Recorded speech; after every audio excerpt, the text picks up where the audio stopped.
الحمد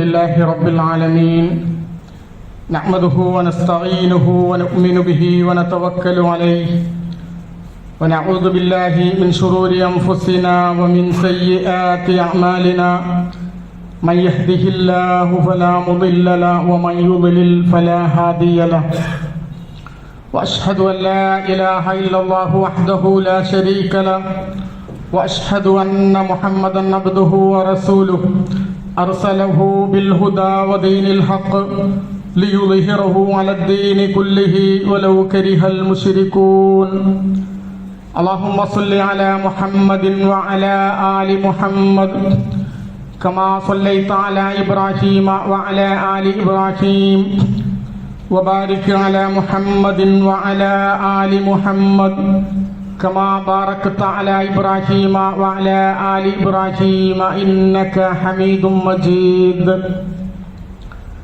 أما بعد فإن خير الكلام كلام الله وخير الهدي هدي محمد صلى الله عليه وسلم وشر الأمور محدثاتها وكل محدثة بدعة وكل بدعة ضلالة أعوذ بالله من الشيطان الرجيم يا أيها الذين آمنوا اتقوا الله حق تقاته ولا تموتن إلا وأنتم مسلمون بسم الله الرحمن الرحيم يا أيها الناس اتقوا ربكم الذي خلقكم من نفس واحدة وخلق منها زوجها وبث منهما رجالا كثيرا ونساء واتقوا الله الذي تساءلون به والأرحام إن الله كان عليكم رقيبا بسم الله الرحمن الرحيم ومن أحسن قولا ممن دعا إلى الله وعمل صالحا وقال إنني من المسلمين ബഹുമാന്യരായ സത്യവിശ്വാസികളെ വിശ്വാസിനികളെ, റബ്ബ് സുബ്ഹാനഹു വ തആലയുടെ നിയമ നിർദ്ദേശങ്ങളെ ജീവിതത്തിൻ്റെ എല്ലാ രഹസ്യവും പരസ്യവുമായ മേഖലകളിൽ പരമാവധി കാത്തുസൂക്ഷിച്ച് തഖ്വയോടുകൂടി ജീവിതം പരിശുദ്ധിപ്പെടുത്തി മുന്നോട്ട് പോകണമെന്ന് ഓർമ്മപ്പെടുത്തുകയാണ്, വസിയ്യത്ത് നൽകുകയാണ്. അള്ളാഹു നമുക്കതിനുള്ള തൗഫീക്ക് നൽകി അനുഗ്രഹിക്കുമാറാകട്ടെ. റബ്ബ് സുബ്ഹാനഹു വ തആല നമുക്ക് നൽകിയതിൽ വെച്ച് ഏറ്റവും ഉന്നതമായ ഉദാത്തമായ അനുഗ്രഹം, അത് നമ്മുടെ ആശയവും ആദർശവുമാണെന്ന് കഴിഞ്ഞ ആഴ്ച നമ്മൾ ചർച്ച ചെയ്യപ്പെട്ടിരുന്നു. അങ്ങനെ ഉത്തമവും ഉദാത്തവുമായ ഒരു ആശയത്തിലേക്കും ആദർശത്തിലേക്കും ഒരു ഉത്തമ സമൂഹത്തിലേക്കും തെരഞ്ഞെടുത്ത ആളുകൾ എന്ന നിലയ്ക്ക് ഒരു ഉന്നത സമൂഹം, ഖൈർ ഉമ്മത്തായ നമുക്ക് ആ സമുദായത്തോടും സമൂഹത്തോടും അതിനപ്പുറം അല്ലാഹുവിനോടും ചെയ്തു കൂട്ടേണ്ട ഒരുപാട് ഉത്തരവാദിത്തങ്ങളുണ്ട്. ആ ഉത്തരവാദിത്തത്തെക്കുറിച്ച് നമ്മൾ കൃത്യമായിട്ടും ബോധവാന്മാരാവേണ്ടതുണ്ട്. എനിക്ക് നൽകപ്പെട്ടതൊക്കെ എനിക്കും എൻ്റെ കുടുംബത്തിനും സ്വസ്ഥമായി ജീവിക്കാനുള്ളതാണ് എന്ന ഒരു തെറ്റായ ധാരണ, ഞാൻ ഒന്നിലും ഇടപെടാതെ അള്ളാഹുവിൻ്റെ നിയമങ്ങളും നിർദ്ദേശങ്ങളും ഒക്കെ പാലിച്ചിങ്ങനെ മുന്നോട്ട് പോയാൽ മതി എന്ന ഒരു ചിന്തയുമൊക്കെ പലപ്പോഴും നമ്മുടെ സമൂഹത്തിലെ ഉന്നതമായ ആളുകളിൽ പോലും നമ്മൾ കാണാറുണ്ട്. നാട്ടിൽ ഒരാളെക്കുറിച്ച് ആലോചിക്കുമ്പോൾ, അന്വേഷിക്കുമ്പോൾ നമുക്ക് കിട്ടുന്ന ഒരു ചിത്രം, അയാൾ നല്ല മനുഷ്യനാണ്, ഒരാൾക്കും ഒരു ശല്യമില്ല, ഒന്നിലും ഇടപെടൂല, അയാളുടെ ജോലി, അത് കഴിഞ്ഞ വീട്, അയാളുടെ കുടുംബം, ഒരു നല്ല മനുഷ്യനാണ് എന്ന ഒരു റിസൾട്ടാണ് പൊതുവെ നമ്മൾ പോലും പറയാറുള്ളത്. പക്ഷെ ഇസ്ലാമിക സമൂഹത്തിലെ ഒരു ഉത്തമ സമൂഹത്തിലെ അംഗം എന്നുള്ള നിലക്ക് അങ്ങനെ ഒഴിഞ്ഞു മാറി ആരോടും ഒന്നിലും ഇടപെടാതെ ജീവിക്കുന്നതാണ് ഒരു നല്ല മനുഷ്യന്റെ ക്വാളിറ്റി എന്ന് ആര് പഠിപ്പിച്ചതാ? പ്രവാചക ജീവിതത്തിലോ അതുപോലെ സഹാബികളുടെ ജീവിതത്തിലോ ഉത്തമരായ മറ്റാരുടെയെങ്കിലും ജീവിതത്തിൽ എല്ലാം മാറി നിന്നുകൊണ്ട് ഒന്നിൽ ഇടപെടാതെ ജീവിക്കുന്ന ഒരാളെ ഒരു നല്ല ആളായിട്ട് പരിചയപ്പെടുത്തിയത് നമുക്ക് കാണാൻ കഴിയില്ല.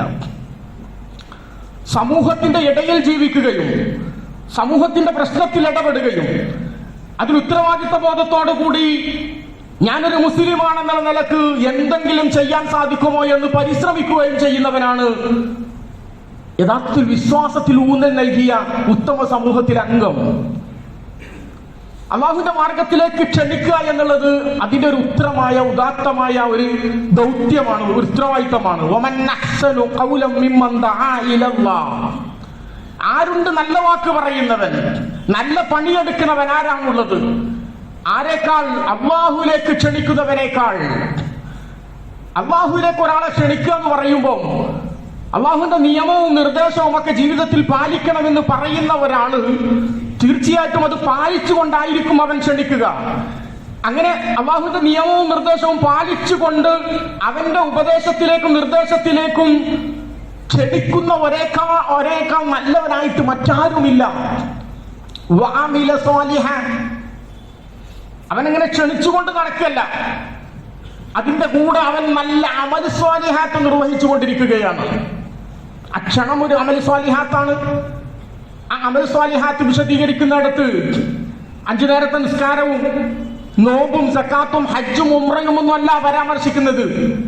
അവന്റെ ജീവിതത്തിന്റെ A to Z അമൽ സ്വാലിഹാത്താക്കാനുള്ള ശ്രമമാണ് അവന്റെ ഭാഗത്തുനിന്നുണ്ടാവേണ്ടത്. അവൻ ചെയ്യുന്ന ജോലി, അവൾ ചെയ്യുന്ന ജോലി, ഇതൊക്കെ തന്നെ അമൽ സ്വാലിഹാത്തിന്റെ ഗണത്തിൽ വരും. അവരുടെ നിയ്യത്തും അവരുടെ ആശയവും ആദർശവും അവരുടെ താല്പര്യവും അനുസരിച്ച്. കഠിനാധ്വാനം ചെയ്യുന്ന ജോലിക്കാരുണ്ട്, പേരിൽ ഒപ്പിട്ട് ശമ്പളം വാങ്ങിപ്പോരുന്ന ജോലിക്കാരുണ്ട്. വ്യത്യസ്ത തലങ്ങളിൽ നമുക്ക് അവരെ കാണാൻ പറ്റും. അവരൊക്കെ വിശ്വാസികളാണ്, സമൂഹത്തിലെ ഉന്നതരാണ്. അവിടെ അള്ളാഹുവിലേക്ക് ക്ഷണിക്കുകയും അമൽ സ്വാലിഹാത്ത് നിർവഹിക്കുകയും ചെയ്യുക എന്ന് പറയുന്നത് അവന്റെ ഓരോ പ്രവർത്തനവും നാളെ നിരീക്ഷണ വിധേയമായി അള്ളാഹുവിന്റെ മുമ്പിൽ ചോദ്യം ചെയ്യപ്പെടുമെന്നും ആ ചോദ്യം ചെയ്യപ്പെടുമ്പോ അതിനെ അമൽ സ്വാലിഹാത്തിന്റെ പട്ടികയിലേക്ക്, അതൊരു നന്മയുടെ ഭാഗത്തിലേക്ക് ആവണമെങ്കിൽ അവൻ എന്തെല്ലാം ഷർത്തുകൾ പാലിക്കണമെന്ന് കൃത്യമായ ബോധ്യമുള്ള ഒരുത്തൻ ആ ബോധ്യത്തോടു കൂടി പ്രവർത്തിക്കുമ്പോഴാണ് അവന്റെ കഠിനാധ്വാനങ്ങളൊക്കെ, അവന്റെ രാഷ്ട്രീയ പ്രവർത്തനം, അവന്റെ സാമൂഹിക പ്രവർത്തനം, ജീവകാരുണ്യ പ്രവർത്തനം എത്രമാത്രം വഴിയിൽ നിന്ന് ഒരു ചെറിയ കല്ലെടുത്തു മാറ്റുന്നത്.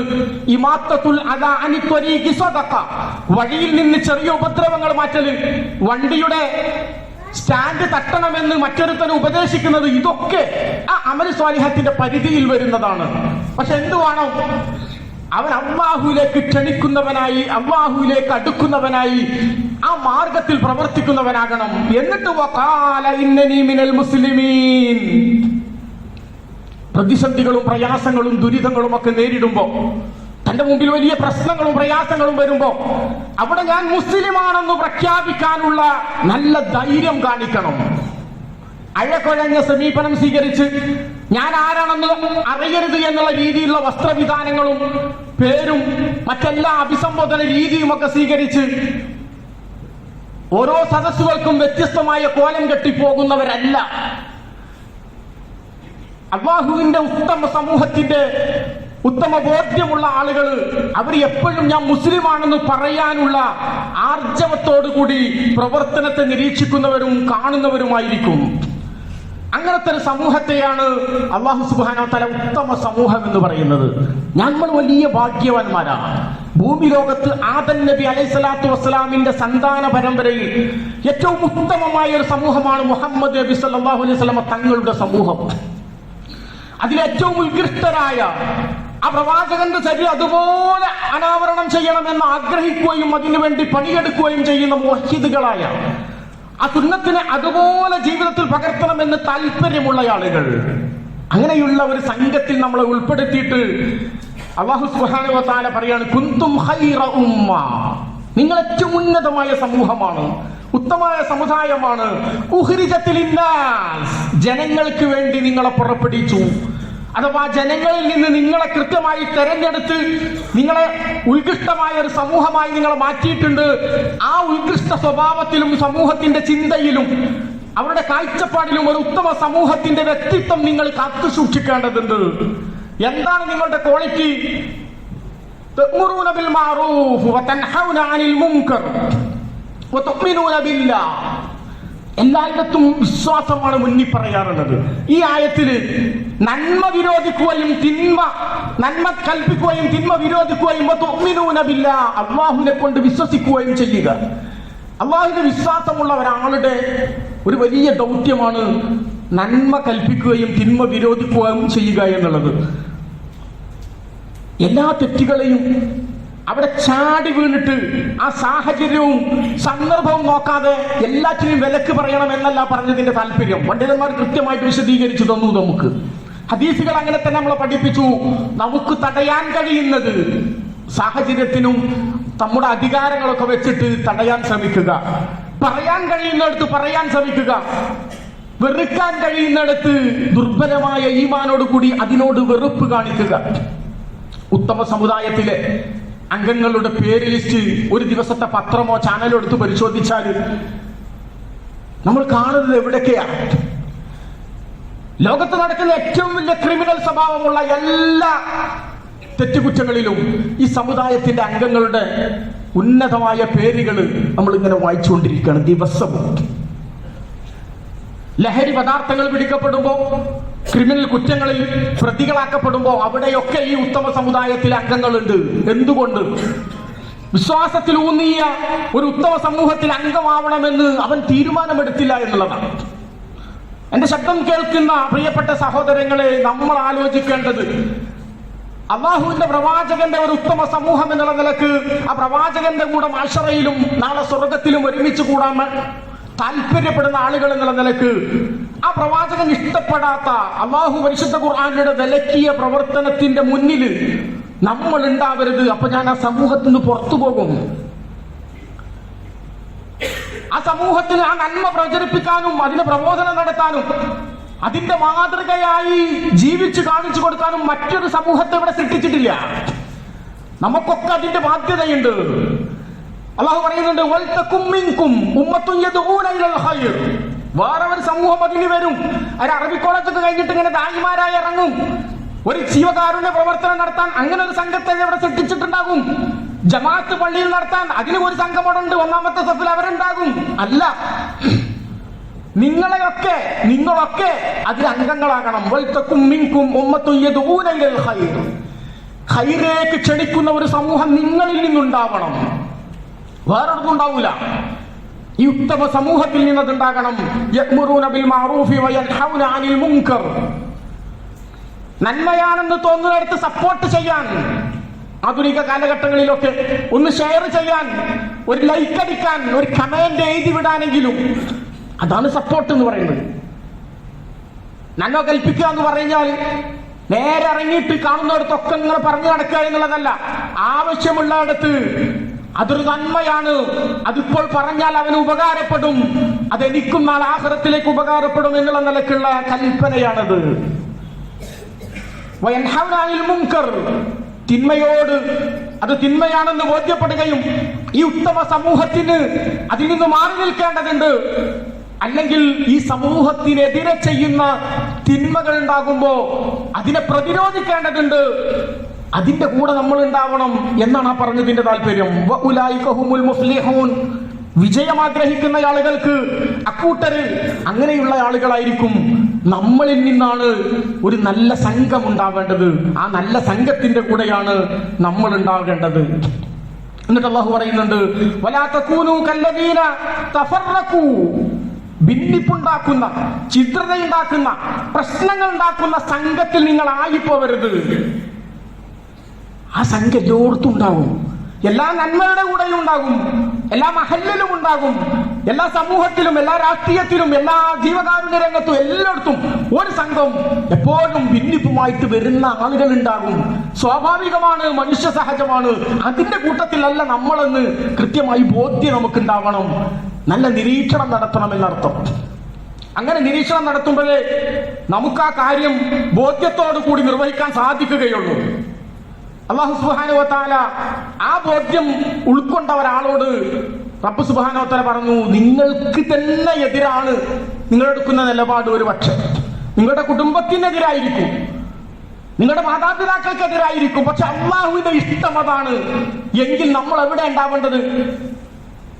ആ ബോധ്യത്തിന്റെ പിന്നിലാണ് ഉണ്ടാവേണ്ടത്. എനിക്ക് എന്റെ സ്വഭാവം തീരെ ഇഷ്ടമല്ല എന്ന് നമ്മൾ പറയാറുണ്ട് പലപ്പോഴും. എന്താണ് ആ ഇഷ്ടമില്ലാത്ത സ്വഭാവം? എനിക്ക് തന്നെ ഇഷ്ടമല്ല, പക്ഷെ ആ സ്വഭാവം എന്നിലുണ്ടാകും എന്ന് നമ്മൾ ബോധ്യപ്പെടുത്താണ് മറ്റൊരുത്തനെ.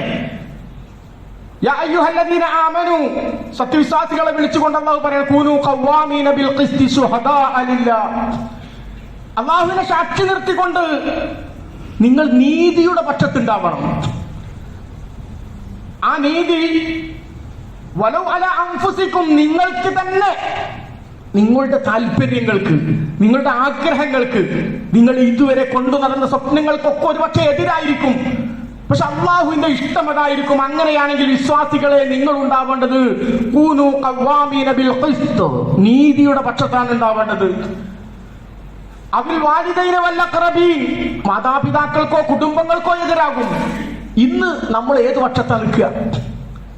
തന്റെ സംഘടനാ പക്ഷത്ത് 1, തന്റെ കുടുംബത്തിന്റെ പക്ഷത്ത് 2, തന്റെ സമൂഹത്തിന്റെ പക്ഷത്ത്, തന്റെ രാഷ്ട്രീയ പാർട്ടിയുടെ പക്ഷത്ത്. പക്ഷം നോക്കിയിട്ടാണ് നീതിയും അനീതിയും ഒക്കെ നമ്മൾ തിരഞ്ഞെടുക്കുന്നത്. അതിനെ കൃത്യമായിട്ട് തിരുത്താണ് പരിശുദ്ധ ഖുർആൻ. ഒരിക്കലും നിങ്ങൾക്ക് തന്നെ എതിരാണെങ്കിലും ശരി, നിങ്ങൾ ഒരു കാരണവശാലും അനീതിയുടെ പക്ഷത്തുണ്ടാവരുത്. നമ്മന്റെ ആളാണ് ചെയ്തത്, നമുക്ക് അങ്ങനെ ചെയ്യാൻ പറ്റുള്ളൂ. അല്ല, റസൂൽ സല്ലല്ലാഹു അലൈഹി വസല്ലം തങ്ങൾ പറഞ്ഞു, എന്റെ മകൾ ഫാത്തിമ കട്ടാലും ഞാൻ അവളുടെ കൈ മുറിച്ചു കളയും. ആ ഒരു നിലപാടാണ് ഇസ്ലാം മുന്നോട്ട് വെക്കുന്ന നിലപാട്. പിന്നെ നമ്മൾ ആരെ കൂടെ കൂടുക? അല്ലാഹു കൃത്യമായിട്ട് പറഞ്ഞു, ഇയ്യകുൻ വനിയൻ ഔ ഫഖീറൻ വല്ലാഹു ഔലാ ബിഹിമാ. പിന്നെ നമ്മൾ കൂടുക ഒരു വലിയ സമ്പന്നരാണ്, അല്ലെങ്കിൽ കഴിവും യോഗ്യതയുള്ളവരാണ്, ഭരണം കയ്യിലുള്ളവരാണ്, അതുകൊണ്ട് അവരെ കൂടെ നിൽക്കാം. അല്ല, ഒരു നന്മ ഉണ്ടാവട്ടെ, അവൻ ഫക്കീറാണ്, സാധുവാണ്, അതുകൊണ്ട് ആ സാധു ആയതിന്റെ പേരിൽ അവന്റെ ഒപ്പം നിൽക്കാം. അള്ളാഹു പറഞ്ഞ അതൊന്നും നിങ്ങളുടെ ഒരു വിഷയത്തിൽ നിങ്ങൾ നീതി പാലിക്കുന്നതിന്, ഒരു വിഷയത്തിൽ നിങ്ങളുടെ നിലപാട് തീരുമാനിക്കുന്നതിന് ഒരു കാരണവുമല്ല. അവൻ ഐശ്വര്യവാനാണ്, അവൻ ഉന്നതമായ കുലജാതിക്കാരനാണ്, അവൻ സമ്പന്നനാണ്, അവൻ രാഷ്ട്രീയ പിടിപാടുള്ള ആളാണ്, അധികാരിയാണ്, അല്ലെങ്കിൽ അവൻ സാധുവാണ്, അവനെ സഹായിക്കേണ്ടതുണ്ട്, അതുകൊണ്ട് ഓന്റെ കൂടെ നിൽക്കുക. അല്ല, നീതി എവിടെയാണോ അവിടെയാണ് വിശ്വാസി നിലപാടെടുക്കേണ്ടത് എന്ന് കൃത്യമായി ബോധ്യപ്പെടുത്തുകയാണ്. അവിടെയാണ് ഉമ്മത്ത് ഖൈറു ഉമ്മത്ത് എന്നുള്ള നിലക്ക് നമ്മൾ ഓരോരുത്തരും ഉണ്ടാവേണ്ടത്. അല്ലാഹു സുബ്ഹാനഹു വ തആല ഖൈറു ഉമ്മത്തിന്റെ ഒരു അംഗം എന്നുള്ള നിലക്ക് അതിനോട് പരമാവധി നീതി പാലിച്ചുകൊണ്ട് സാമൂഹിക വിഷയത്തിലൊക്കെ ഇടപെടാൻ അല്ലാഹു നമുക്ക് തൗഫീഖ് നൽകി അനുഗ്രഹിക്കുമാറാകട്ടെ.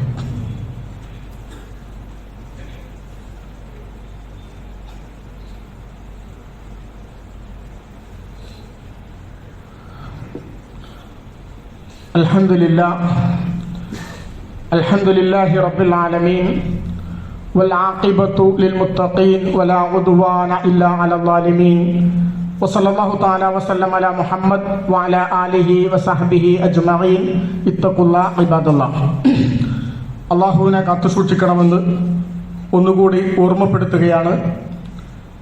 സഹോദരങ്ങളെ, പറഞ്ഞു വന്നത് ഒരു ഉത്തമ സമൂഹത്തിൽ അംഗം എന്നുള്ള നിലക്ക്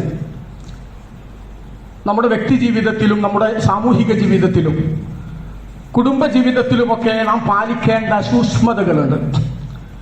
അതൊന്നും എന്റെ നിയന്ത്രണത്തിലല്ല, മറ്റാരൊക്കെയോ എന്തൊക്കെ ചെയ്യുകയാണെന്നുള്ള നിലക്ക് സമൂഹത്തിൽ കുടുംബത്തിലൊരു വിവാഹം വരുമ്പോൾ, അതുപോലെ സമൂഹത്തിലെ മറ്റേതെങ്കിലുമൊക്കെ പ്രശ്നങ്ങൾ വരുമ്പോൾ അവിടേക്ക് അള്ളാഹുവിനെ മാറ്റി നിർത്തി, അള്ളാഹുവിന്റെ നിയമനിർദ്ദേശങ്ങളെ മാറ്റി നിർത്തി മറ്റെന്തെങ്കിലുമൊക്കെ തീരുമാനത്തിന്റെ പിറകെ പോകേണ്ടവരായി നമ്മൾ മാറരുത് എന്നാണ് ആ പറഞ്ഞതിന്റെയൊക്കെ താല്പര്യം. നമുക്കറിയാം, ഇന്ന് രാജ്യം വലിയ പ്രതിസന്ധിയിലൂടെ കടന്നു പോവുകയാണ്. ഇന്ത്യ രാജ്യത്ത് ജനാധിപത്യമെന്ന, മതേതരത്വമെന്ന ഉന്നതമായ ഉദാത്തമായ സംസ്കാരത്തിന് വർഷങ്ങളായിട്ട് തിരശീല വീണുകൊണ്ടിരിക്കുകയാണ്. ഘട്ടം ഘട്ടമായി നമ്മൾ കണ്ടുകൊണ്ടിരിക്കുന്ന യാഥാർത്ഥ്യങ്ങളാണ് അതൊക്കെ. ഇവിടെ വിശ്വാസികൾ ഉത്തമ സമൂഹത്തിലെ അംഗങ്ങൾ എന്ന നിലക്ക് നമ്മളതൊന്നും ഇടപെടേണ്ട ആളുകളല്ല, നമ്മളതൊന്നും ബാധിക്കുന്നില്ല, അത് എവിടെയൊക്കെയോ നടക്കുകയാണ് എന്ന രീതിയിലാണ് നമ്മുടെ ചിന്തയെങ്കിൽ ഇന്ന് അതൊക്കെ മാറ്റേണ്ട ഒരു അവസ്ഥയിലേക്ക് എത്തിയിട്ടുണ്ട്. കഴിഞ്ഞ മാസങ്ങളായിട്ട് ഡൽഹിയിലെ ജന്തർ മന്ദർ പരിസരത്ത് നടന്നുകൊണ്ടിരിക്കുന്ന ഭീകരതാണ്ഡവം സോഷ്യൽ മീഡിയയിലൂടെ നമ്മൾ അറിഞ്ഞവരാണ്, കണ്ടവരാണ്, അതിൽ പ്രതികരിച്ചു കൊണ്ടിരിക്കുന്നവരാണ്. കേരളത്തിലെ വിദ്യാർത്ഥി പ്രസ്ഥാനങ്ങളൊക്കെ, മത സാമൂഹിക രംഗത്തുള്ള മുഴുവൻ ആളുകളും അതിനെതിരെ പ്രതിഷേധത്തിന്റെ വക്കിലാണുള്ളത്. നമ്മുടെ വരും തലമുറക്ക് നഷ്ടപ്പെടുന്ന വലിയ ഒരു കാഴ്ചപ്പാടാണ് അവിടെ കൊല ചെയ്യപ്പെടുന്നത്. പതിനായിരക്കണക്കിന് വരുന്ന വിദ്യാർത്ഥികളും യുവാക്കളും ഭക്ഷണവും വെള്ളവും പാർപ്പിടവും സൗകര്യങ്ങളും ഒന്നും നോക്കാതെ കിട്ടാവുന്ന വാഹനം വിളിച്ച് എല്ലാ റെയിൽവേ സ്റ്റേഷനുകളും ബന്ദ് ചെയ്യുമ്പോഴും നടന്നു പോയിട്ട് അവിടെ സമരത്തിലാണ്. ആ സമരം നമ്മുടെ മക്കൾ, നമ്മൾ വലിയ ആവേശത്തോടു കൂടി വലിയ കോളേജുകളിൽ ചേർത്ത് ഒരു ഡോക്ടറാക്കണം, ഒരു എഞ്ചിനീയർ ആക്കണം എന്നിലേക്ക് വളർത്തിക്കൊണ്ടുവരുന്ന തലമുറയില്ലേ നമ്മുടെ മക്കൾ. അവർ പ്രതീക്ഷിക്കുന്ന ഭാവിയിലെ അവരുടെ എക്സാമുകളൊക്കെ തന്നെ തകിടം മറിക്കുന്ന രീതിയിൽ, അർഹിക്കുന്ന ആളുകൾക്ക് തൊഴിലവസരങ്ങൾ നിഷേധിക്കപ്പെടുന്ന രീതിയിൽ, രാജ്യത്തിന്റെ മതേതരത്വവും നിയമവ്യവസ്ഥയും തകിടം മറിക്കുന്ന രീതിയിൽ ഫാസിസ്റ്റ് ഭരണകൂടം നടപ്പിലാക്കിക്കൊണ്ടിരിക്കുന്ന വിദ്യാഭ്യാസ മേഖലയിലുള്ള അരാജകത്വമാണ് ഈ സമരത്തിന് കാരണം. നമ്മളൊക്കെ മനസ്സിലാക്കിയതുപോലെ കഴിഞ്ഞ 10 വർഷമായിട്ട് 250ഓളം വരുന്ന എക്സാമുകളിൽ 155 എക്സാമിന്റെയും പേപ്പർ ചോർന്നു പോയി എന്ന് പറയുമ്പോൾ എവിടെയെങ്കിലും യാദൃശികമായി ഒന്ന് സംഭവിച്ചതല്ല. വളരെ ആസൂത്രിതമായിട്ട് അർഹിക്കപ്പെടുന്ന ആളുകൾക്ക് ഉയർന്നു വരാനുള്ള അവകാശങ്ങൾ നിഷേധിച്ച് പിന്നോക്ക ജനവിഭാഗങ്ങളെ വിദ്യാഭ്യാസ മേഖലയിലും തൊഴിൽ മേഖലയിലും എല്ലാ മേഖലയിലും അടിച്ചമർത്തപ്പെടുന്ന ഒരു ഫാസിസ്റ്റ് തന്ത്രമാണ് യഥാർത്ഥത്തിൽ കേന്ദ്ര ഭരണകൂടം നടപ്പിലാക്കിക്കൊണ്ടിരിക്കുന്നത് എന്ന് വളരെ വ്യക്തമാണ്.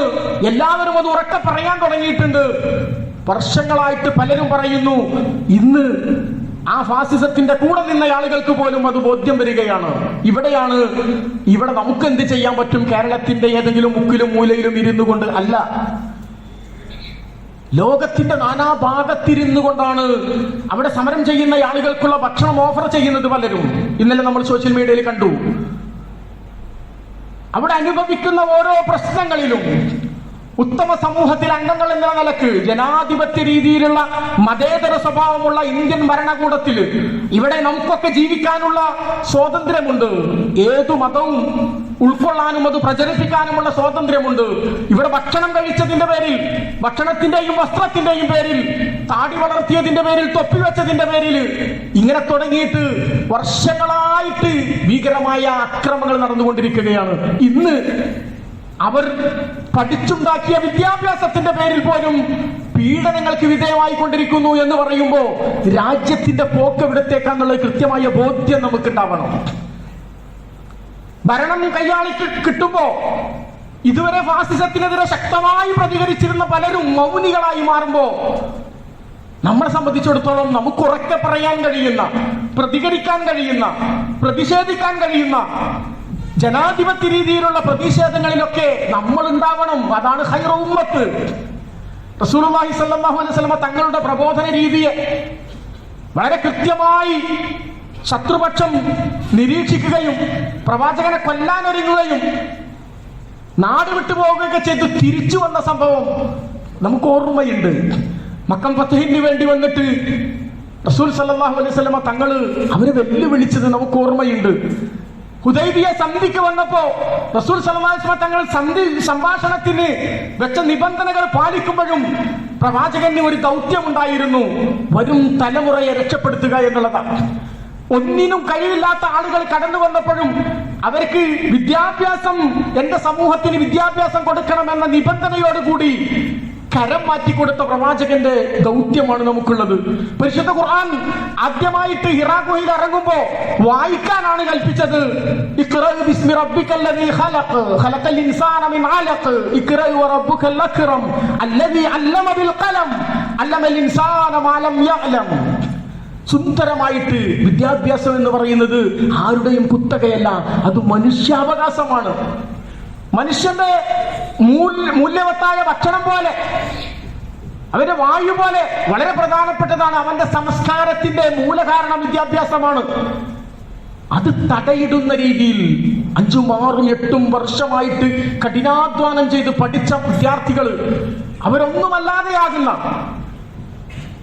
അവരുടെ പ്രയാസം കൊണ്ട് 10-25ഓളം ആളുകൾ ആത്മഹത്യ ചെയ്യുന്ന ഒരവസ്ഥയിലേക്ക് നീങ്ങുമ്പോഴും ഒന്നും മുരിയാടാതെ അതിനെതിരെ അടിച്ചമർത്തപ്പെടുന്ന ഒരു ഭരണകൂടത്തിന്റെ മുമ്പിൽ സോഷ്യൽ മീഡിയയിലാണെങ്കിലും മറ്റേത് മേഖലയിലാണെങ്കിലും ആ പ്രതിഷേധത്തിൽ നമ്മൾ അംഗമാവണമെന്ന് സാന്ദർഭികമായി ഓർമ്മപ്പെടുത്തുകയാണ്. അല്ലാഹു സുബ്ഹാനഹു വ തആല അവരുദ്ദേശിക്കുന്ന ഹൈറും ബർക്കത്തുമൊക്കെ ഓരോ മേഖലയിൽ നമുക്ക് നൽകേണ്ടതുണ്ട്. ഇതൊക്കെ നമുക്ക് പരീക്ഷണമാണ്. നമ്മൾ എവിടെ ഒഴിഞ്ഞു നിന്നാലും, നമ്മൾ എത്ര സുരക്ഷിതരാണെന്ന് നമ്മൾ പറഞ്ഞാലും, പ്രശ്നങ്ങളും പ്രയാസങ്ങളും ഘട്ടം ഘട്ടമായി നിങ്ങൾ ഇന്ന് ഉത്തരേന്ത്യയിൽ കാണുന്ന പ്രശ്നങ്ങളെ നാളെ നിങ്ങൾ നിങ്ങളുടെ മുൻപിൽ കാണണമെന്നുള്ള സൂചനയാണ് ഈ നൽകുന്നതൊക്കെ എന്ന് നമ്മൾ തിരിച്ചറിയേണ്ടതുണ്ട്. നമ്മളാരും സുരക്ഷിതരല്ല. അള്ളാഹുവിന്റെ പരീക്ഷണത്തിന് വിധേയമാവേണ്ടതാണ്. ലോകത്തിന്റെ നാനാഭാഗത്ത് ലാ ഇലാഹ ഇല്ലല്ലാഹയുടെ പേരിൽ, ആദർശം വിശ്വസിച്ചതിന്റെ പേരിൽ, മുസ്ലിം ആയതിന്റെ പേരിലൊക്കെ പീഡിപ്പിക്കപ്പെടുന്നുണ്ട്. ആ പീഡനം അർഹിക്കുന്ന ആളുകളുടെ ഒപ്പം നിന്നുകൊണ്ട് അവർക്ക് സിന്ദാബാദ് വിളിക്കാനെങ്കിലും നമുക്ക് സാധിക്കണം, അവർക്ക് വേണ്ടി പ്രാർത്ഥിക്കാനെങ്കിലും സാധിക്കണം.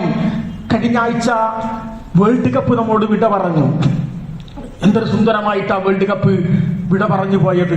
ഓരോ വർഷവും കഴിഞ്ഞ ഖത്തർ വേൾഡ് കപ്പ് വിട പറഞ്ഞപ്പോൾ ഒരുപാട് സന്ദേശം, മുസ്ലിം സമൂഹത്തിന്റെ സന്ദേശം, ഇസ്ലാമിക സന്ദേശം ലോകത്തിന് കൊടുക്കാൻ സാധിച്ചിട്ടായിരുന്നു. ഇക്കാഴ്ച വിട പറഞ്ഞു പോയ വേൾഡ് കപ്പ് നമുക്ക് നൽകിയ വലിയ സന്ദേശമുണ്ട്. ഏറ്റവും നല്ല കരിയറിലേക്ക്, ഏറ്റവും നല്ല ഉന്നതമായ ഒരു അവസ്ഥയിലേക്ക് കയറി വരുന്ന ലാമിൻ യമാൻ, അദ്ദേഹത്തിന്റെ പൊസിഷൻ നന്നാക്കിയാൽ മതിയായിരുന്നു. പക്ഷെ അയാൾ ഒരു ഉമ്മത്തിന്റെ ഭാഗമായിരുന്നു. ഫലസ്തീനിൽ പീഡനം അനുഭവിക്കുന്ന ആ പീഡിതരുടെ പ്രശ്നങ്ങളെ അയാൾ ലോകത്തിന്റെ മുമ്പിൽ ഉയർത്തിപ്പിടിച്ചു.